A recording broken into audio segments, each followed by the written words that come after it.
নমস্কার বন্ধুরা, আমার চ্যানেলে আপনাদের স্বাগত জানাই। আজকে আমি আপনাদের বানিয়ে দেখাবো মৌরি ডিম কষা। তার জন্য আমি কতগুলো ডিম সেদ্ধ করে নেব।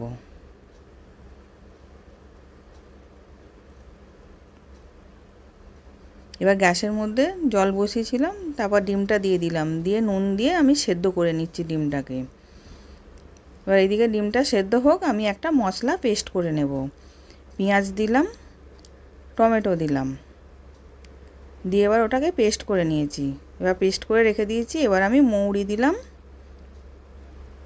1 চামচ মৌরি দিয়েছি, 4টে কাঁচা লঙ্কা দিয়েছি, আদা কুচি দিলাম, আর 1 চামচ কাজু বাদাম দিলাম, দিয়ে ওটাকেও পেস্ট করে রেখে দেব। এবার ওটাও পেস্ট করে রেখে দিয়েছি। এবার ডিমটা সেদ্ধ হয়ে গেছে, নাবিয়ে আমি ডিমের খোলাটাকে ছাড়িয়ে গাটাকে ছুরি করে চিড়ে নিয়েছিলাম।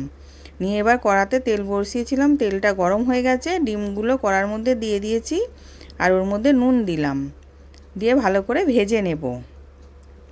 এবার উল্টে পাল্টে লাল লাল করে ভেজে নিচ্ছি। এবার লাল লাল করে ভাজা হয়ে গেছে, আমি ডিমগুলোকে তুলে নিলাম। ওই তেলের মধ্যেই গোটা গরম মশলা ফোড়ন দিলাম, একটা শুকনো লঙ্কা দিলাম। এবার টমেটো আর পেঁয়াজ পেস্টটা ওটাকে দিয়ে দিলাম, দিয়ে ভালো করে ভেজে নেব।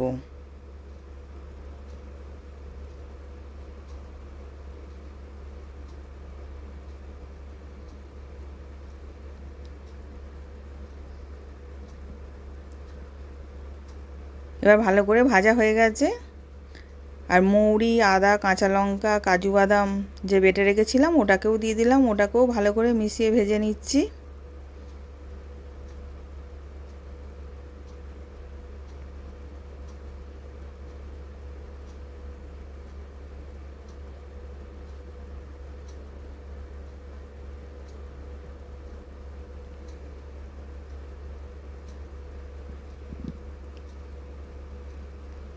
এবার ওর মধ্যে আমি 2 চামচ টক দই দিয়ে দিলাম।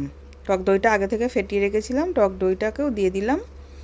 এবার স্বাদ অনুযায়ী নুন দিলাম, আর সামান্য একটুখানি চিনি দিলাম, আর কাশ্মীরি লঙ্কা গুঁড়ো দিলাম কালারের জন্যে। দিয়ে সব একসাথে ভালো করে কষিয়ে নেব, যাতে তেলটা ছেড়ে যায়।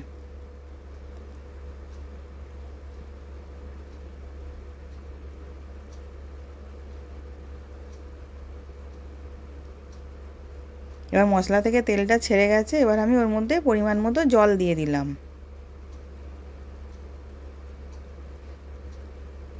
এবার গ্রেভিটা ফুটে গেলে ওর মধ্যে আমি ডিমটাকে দিয়ে দেব।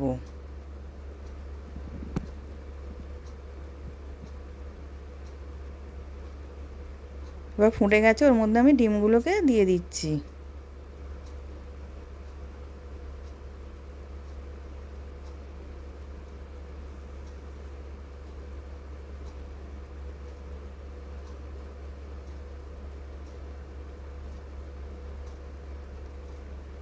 এবার ভালো করে ফুটে অনেকটা গ্রেভি শুকনো হয়ে গেছে।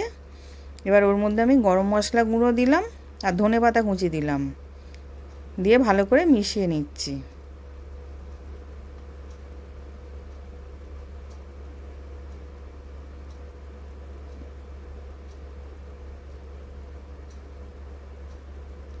এবার রেডি হয়ে গেছে, এবার আমি নাবিয়ে নেব। এবার নাবিয়ে নিয়েছি। নতুন নতুন রেসিপি দেখতে লাইক দিয়ে ফলো করে রাখো। আশা করছি ভিডিওটা ভালো লেগেছে। আমি হাজির হব আর এক নতুন রেসিপির সাথে।